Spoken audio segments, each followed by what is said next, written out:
चकबंदी निरस्तीकरण के खिलाफ चल रहे 15 दिनों से अनिश्चितकालीन धरने के दौरान आज तहसील मुख्यालय सिरसागंज का घेराव किया गया तथा प्रशासन की तरफ से उप जिलाधिकारी महोदय गजेंद्र पाल सिंह ने किसानों से वार्तालाप की। उप जिलाधिकारी महोदय तथा किसानों की वार्तालाप सकारात्मक रही। वहीं ये भी कहा कि आगे जो भी निर्णय लिया जाएगा वो जिला प्रशासन द्वारा लिया जाएगा, वो किसान हित में होगा। आपको बता दें कि चकबंदी अधिकारियों द्वारा भ्रष्टाचार तरीके से किसानों के गलत चक बनाए गए एवं ऐसे चकों का भी स्थानांतरण किया गया जिसमें मंदिर, बाग, बगीचा, मकान, दुकान तथा मवेशी गृह आदि स्थित हैं तथा ऐसे चकों का भी स्थानांतरण किया गया जैसे कि जिन किसानों के सभी खसरे तथा उनका संपूर्ण रखाव एक ही स्थान पर है। चकों होगा। हाँ भैया जी, क्या नाम है आपका? जी, अंशुमन ठाकुर, प्रदेश अध्यक्ष सिस्टम सुधार संगठन। देखिए, इस समय हम लोग धरना स्थल पर मौजूद हैं और ये धरना चकबंदी के खिलाफ लगातार निरंतर अनिश्चितकालीन धरना, दिन रात का धरना, पीड़ित किसान चकबंदी के खिलाफ धरना दे रहे हैं। चकबंदी के खिलाफ धरना किसान इसलिए दे रहे हैं क्योंकि चकबंदी अधिकारियों द्वारा भ्रष्ट तरीके से, गलत तरीके से किसानों के चकों को बनाया गया है, किसानों के चकों का परिवर्तन किया गया है।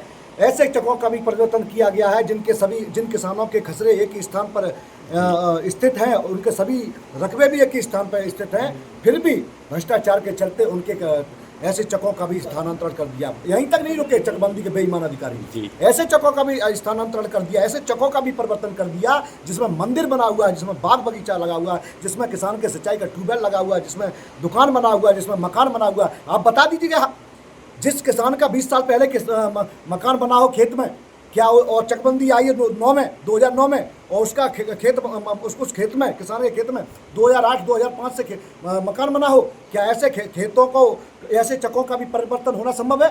अगर परिवर्तन संभव है तो क्या ऐसे जो चक हैं किसान के जिसमें मकान बनेंगे उन पर क्या बुलडोजर चलाया जाएगा? जी, अगर स्थानांतरण हो जाएगा तो किसी ना किसी को मिलेगा और किसी ना किसी को वो खेत मिलेगा, चक मिलेगा जिसमें किसान का मकान बना हुआ है। अगर मकान बना हुआ उसको तोड़ा जा सकता है, लेकिन बेईमान अधिकारियों द्वारा ऐसे चकों का भी परिवर्तन किया गया। और तो और इनकी बेईमानी यहीं तक नहीं रुकी, इन लोगों ने किसानों के जो रकबे हैं उसको कम करने का प्रयास किया। किसी किसान का 48 बीघा का चक है उसको 8 बीघा कर दिया, किसी का 48 बीघा है उसको 40 बीघा कर दिया, किसी का 8 बीघा उसको 5 बीघा कर दिया। और जब किसान कहता है कि हमारा रकबा कम कर दिया गया तो बेईमान अधिकारी कहते हैं कि 2 लाख रुपए में 50,000 रुपए रिश्वत दीजिए तो हम तुम्हारा पूरा रकबा कर देंगे। तो इसका मतलब यह हुआ पूरी साजिश षड्यंत्र के तहत किसानों के रकबे कम किए जा रहे हैं और रकबे जब कम होते हैं तो किसान उसका विरोध करते हैं और किसान जब विरोध करते हैं तो कहते हैं कि हमें रिश्वत दो।